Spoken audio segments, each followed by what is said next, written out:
மாதுளம்பூ நிறத்தாலைன்னு சொல்றாரு. மாதுளம்பூ அப்படியே அதோட நிறத்துக்கு இப்ப நம்ம வந்து வேற யாரையும் அந்த மாதிரி இருக்க மாதிரி பார்க்க முடியாது. நம்ம உலகிலேயே சொல்றேன். அந்த மாதுளம்பூ நிறத்துல சரீரத்தை எடுத்துன்னு ஊத்தி வந்தா எப்படி இருக்கும் தியானத்துல, அதே மாதிரி வருவா. இந்த மாதுளம்பூ நிறத்தாலேன்னு சொல்ற மாதிரிதான் வந்து குசும் புரைக்கணும். அந்த மாதிரி அந்த வடிவத்திலேயே வருவா. அப்படி வந்து காட்சி ஒரே ஒரு தடவை தான் அவளுக்கெல்லாம் காட்சி. அப்படி இருந்ததுன்னா அவ சொல்றதெல்லாம் பழிக்கும். அதுக்காக முயற்சி பண்ணிருக்கா. அந்த சமய விதியில வரக்கூடிய சுவாமியோட விஷயம்தான் இது. இது ஔஷதவாதம், பந்து கோசும பிரக்யாங்கிறது. இன்னொன்னு என்னன்னு கேட்டீங்கன்னா, இதுலயே தியான முறைன்னு ஒண்ணு இருக்கு. அவன் என்ன பண்றான்னா, ஒரு குறிப்பிட்ட மந்திரத்தை சொல்லி தியானம் பண்ணிட்டே இருப்பா.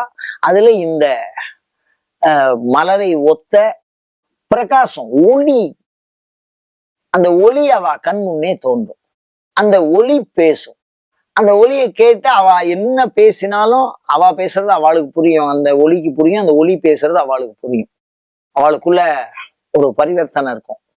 அதை வச்சு யார் எது கேட்டாலும் சொல்லுவா. ரெண்டுமே வாக்சித்திக்கு உண்டானது. பந்து குசும பிரக்யா. அதெல்லாம் சரிதான். நான் இந்த நாமாவளிய சொன்னா என்ன பலன்? இதுல ஒரு சிறப்பு தகவல் பாருங்க. 12 வருஷம் அந்த மரத்தடியிலே இருப்பா. அதெல்லாம் சாதாரண விஷயம் இல்லை. ஆனா அந்த காலத்துல எல்லாம் இதெல்லாம் இருந்திருக்கு. இல்லைன்னா யாரும் ஒதுக்க முடியாது.